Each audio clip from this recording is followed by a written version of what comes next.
Hello, Starshine. My name is Liz, and this is my channel, Simsational Stories. If you have not seen my videos before and you enjoy this one, please like and subscribe. And maybe check out my Facebook page, where this whole thing began, as well. All relevant links are in the description below, and of course, if you're a Sims player and you'd like to download any of the characters featured in my stories, just search the hashtag Simsational Stories on the Sims 4 gallery. All original content is created by This Is Not Eric. Alrighty then. So, welcome. And what is up, Buttercup? Are you having a good day or a bad day?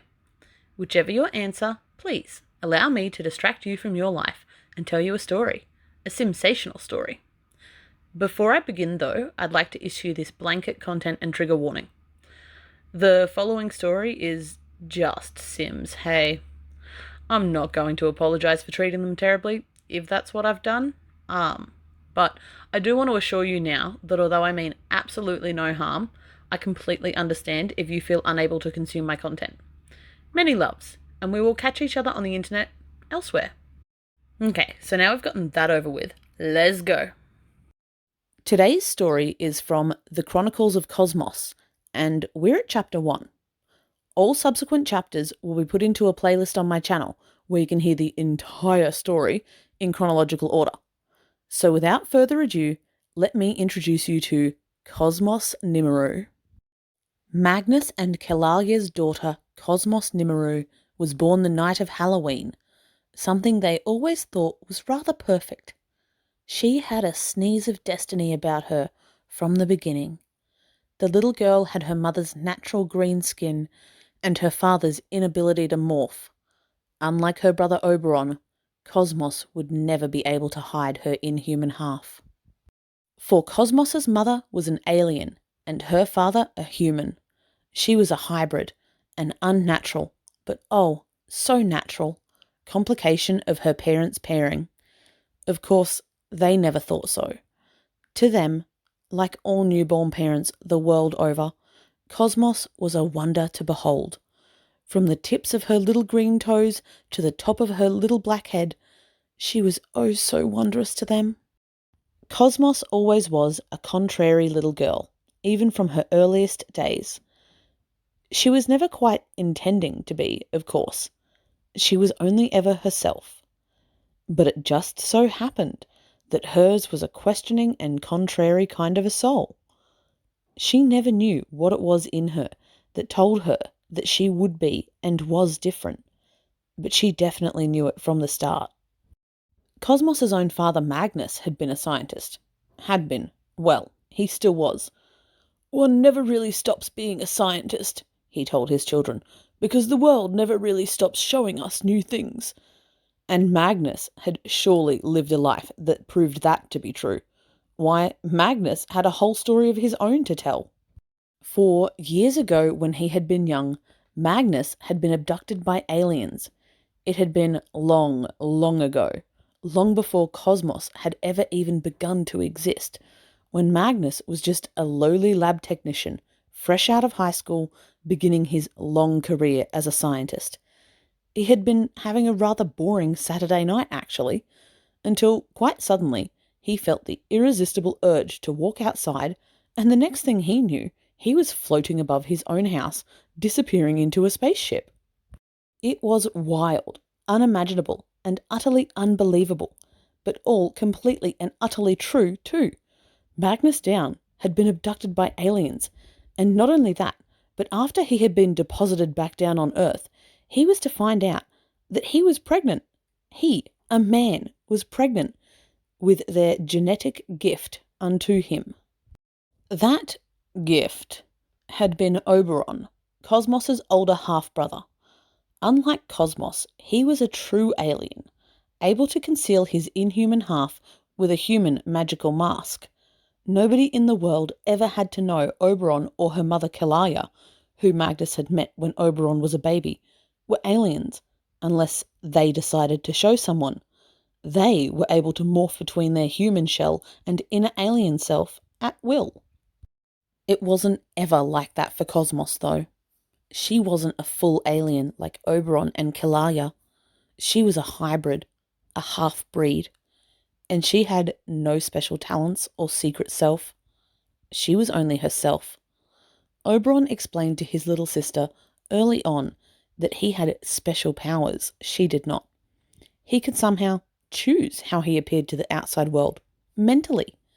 It just took a little thinking in just the right way, and his hair could turn red, just like he could somehow tell the entire personality of someone he just met, empathize to feel others' emotions, or even erase memories if he really concentrated right. Cosmos didn't have any special powers like that. The only thing her mother had given her, other than the dubious legacy of being the daughter of the hero of Strangerville, was her bright green alien complexion that she couldn't conceal even if she wanted to. Otherwise, though, Cosmos was just a normal little sim girl growing up in the most unusual and famous family in Strangerville. After Kalaya had saved Strangerville from the mysterious mother plant, and before Cosmos was born, her parents had gotten married, and Magnus had taken on his wife's surname, leaving Oberon with his family name of Down. And the Nimeroo family were in fact minor celebrities in Strangerville. Everyone knew who they were and what their story was, or at least how it had begun. As if Kalaya being the hero of Strangerville wasn't enough notoriety, when Cosmos was 4 years old, her father Magnus made a name for himself in the scientific world by publishing an entire series of research papers about aliens. He sent it all off without telling his family about what he'd done, afraid he might have exposed them all for no reason. Over the years, Magnus had been using his children to collect as much evidence and data as possible, without ever quite crossing over the line to invasive experimentation. His goal had in fact been to save his children from that exact sort of thing. Through careful observation over the years, and cloning their tissue in his own private lab, Magnus was able to provide all the answers the government ever could have gathered from his children before they even thought to ask the questions. Magnus more than succeeded in his ambitions. His papers helped the government reveal not just the existence of 6am to the public, but also Batu, which, in a wildly unexpected twist, was to be opened up for tourism. Magnus was by now considered a bit of a mad scientist by his peers, but that didn't matter. All that mattered was that his children were finally safe to live a life without concealment of their alien selves, which was lucky, as Cosmos was not really able to hide it. And so, Cosmos grew up in the shadow of her parents' fame. Even without alien powers, she was still an exceptional little girl, all on her own. She quickly surpassed her peers in all avenues, both academically and physically. However, Cosmos didn't see it that way. Due to her many little differences, Cosmos grew up basically by herself, and as a result, she soon came to love her own company. She was a loner now. Loner she may have been, but Cosmos's family life, childhood, and home was still quite happy. It hadn't always been so, but her parents were quite well off financially nowadays, and so she and Oberon had grown up with a lot of privilege. And for all their adventurous beginnings, their parents were unexpectedly rather boring themselves these days, which was good for Cosmos and Oberon. Their childhood was blessedly solid in its healthy foundations, a fact that they both came to appreciate later in life. But it was the family holiday they took to Solani when she was 11 that changed Cosmos's life forever. Despite the island nation's reputation as a tropical paradise, she was not expecting to enjoy herself that much. People always stared at her green skin when they travelled outside Strangerville. But Cosmos was surprised by Solani in more ways than one. Nobody had stared at her. Nobody. From the moment they'd touched down on the plane, it was as if she had disappeared, and yet not. People still saw her.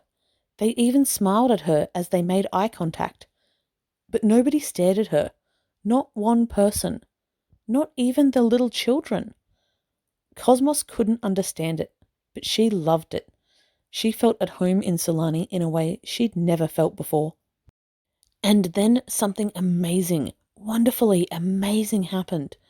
One afternoon, Cosmos was swimming about the islands like she'd done every day of their holiday when she heard a noise, turned around, and saw a dolphin.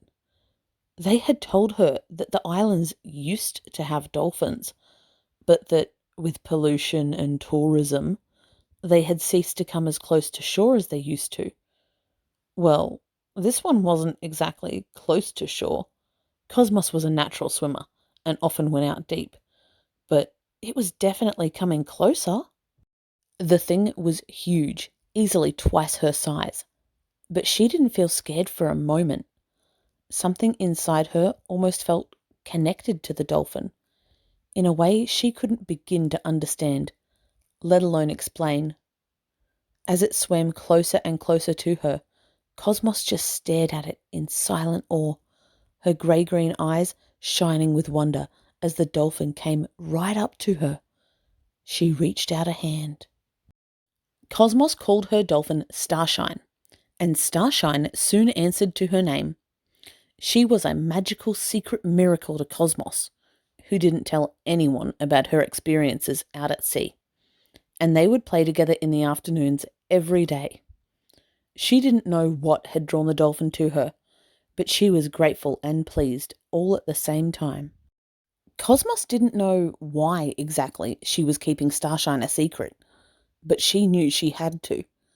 She was not the kind of child who had ever kept secrets before, and so, of course, her parents never suspected her of secrets now. She had told them she was just going for a swim, which was, of course, arguably true, and that was all they thought about it, if they even thought about it at all. It was the best 2 weeks of Cosmos's entire life. Every day in Solani, she was surrounded by sunshine, sand, and surf, and beauty. Oh, overwhelming, wonderful beauty. The islands of Solani were definitely struggling under the weight of increasing tourism and pollution. But even at her young age, Cosmos could see why they held such appeal. She wished she could stay there forever. Unfortunately, though, all holidays must eventually come to an end, and finally the day came when Cosmos had to say goodbye to Solani and Starshine the dolphin. It near about broke her little heart to slowly explain to Starshine, who she swore could understand her, that she couldn't visit anymore and that she must go home.